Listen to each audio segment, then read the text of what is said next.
Hey Magic fans, welcome back. This is your captain speaking here on Capnclydes MTG. We're back to wrap up the box opening series, especially of the Karloff Manor style, and to finally end what it is to be play boosters. So, got some interesting things to talk about today.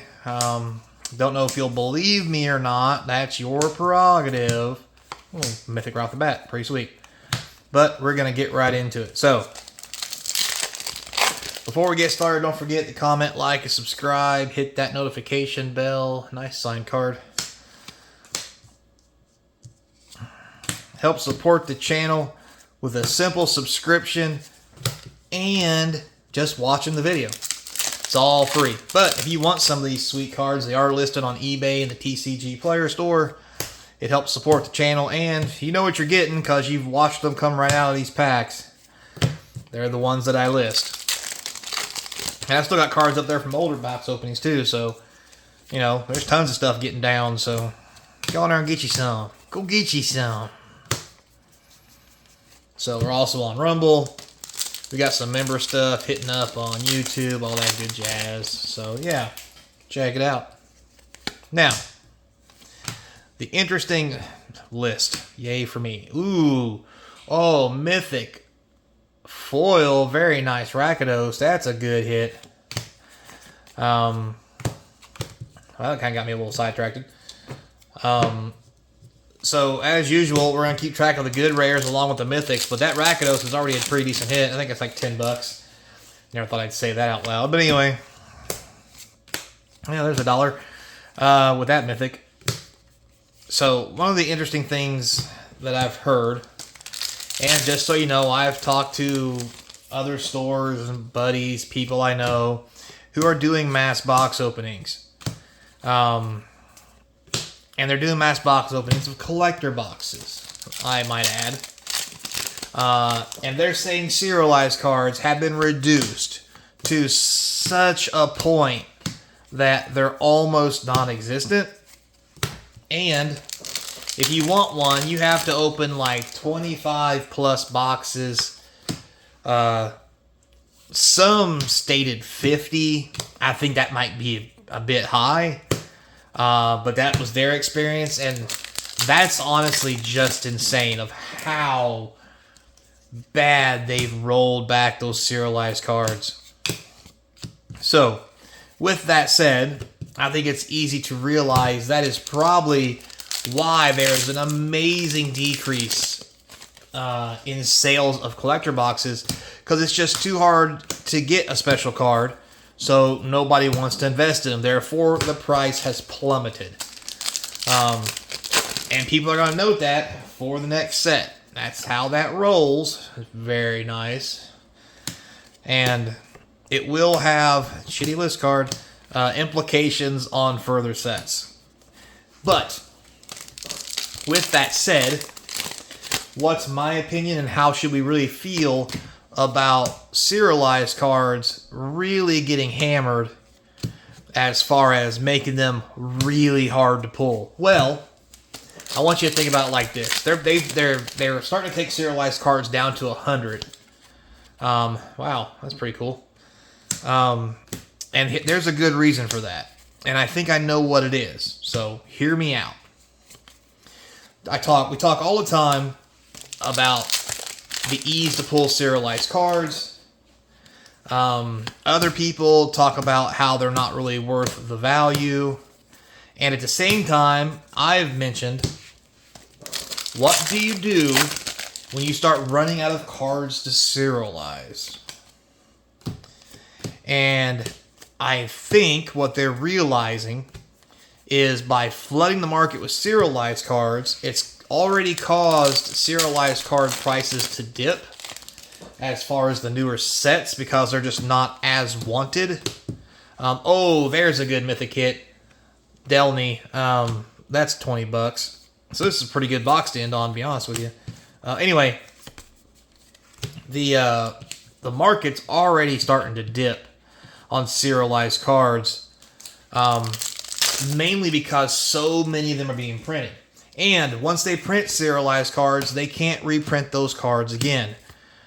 So, if they wanted to reprint good cards, they'll have to reprint them normally, or find a new and exciting way to reprint them with new art and what have you.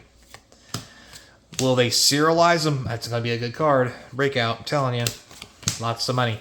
I think there'll come a time when they have to reprint old cards that are staples and serialize them again. Now, it's going to be a while, but before that happens, they've got to make sure that serialized cards stay attractive, or when they do it, it's just not going to do anything for them.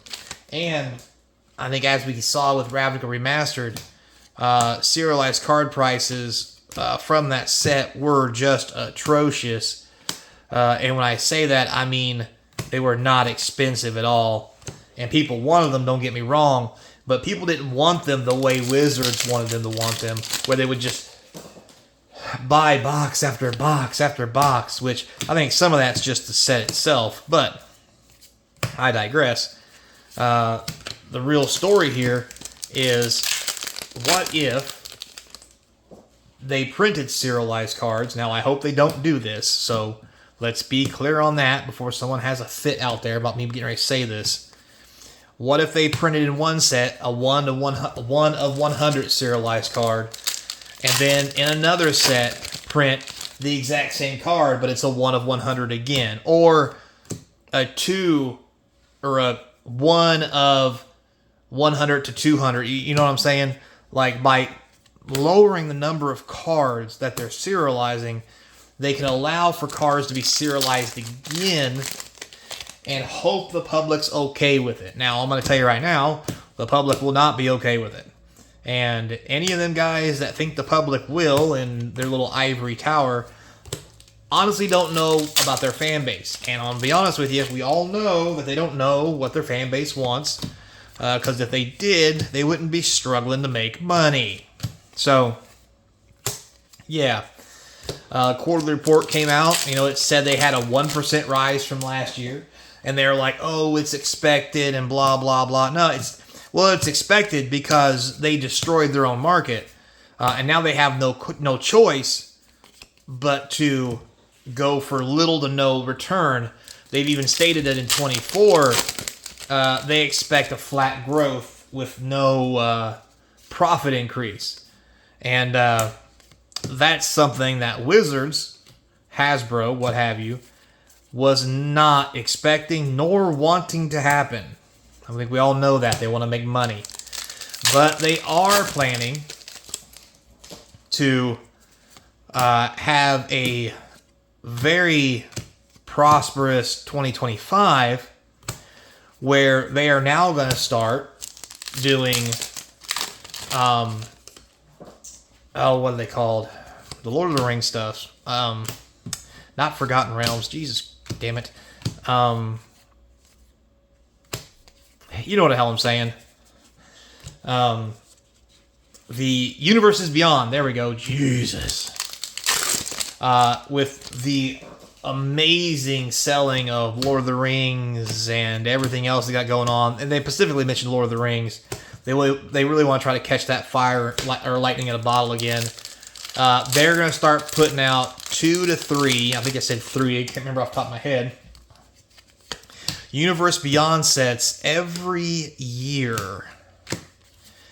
But not really increase the other sets. So we may see them go away from Modern Horizons, which they know is a good set and they think it's going to sell. Wow, look at that. That's a good pack. But at the end of the day, they're going to go toward more Universes Beyond, and the Magic game that we know and love is going to turn into, for lack of a better term, and no shade to be thrown, it's going to turn into Weiss-Schwarz, where you play the game with a whole bunch of intellectual properties and art of every other game known to man that may have a following because they've realized that's what makes things sell, apparently. We can have that debate later, but for right now, that appears that's where they're going with it. So, For better or worse, that's the direction of Magic, and we're all going to have to live with it. So, hooray for us, right? Last pack, something good. Well, it's a mythic. That's not like $1 mythic to end the box opening. That's just awful. All right, guys. Thanks a lot for watching. I do appreciate it.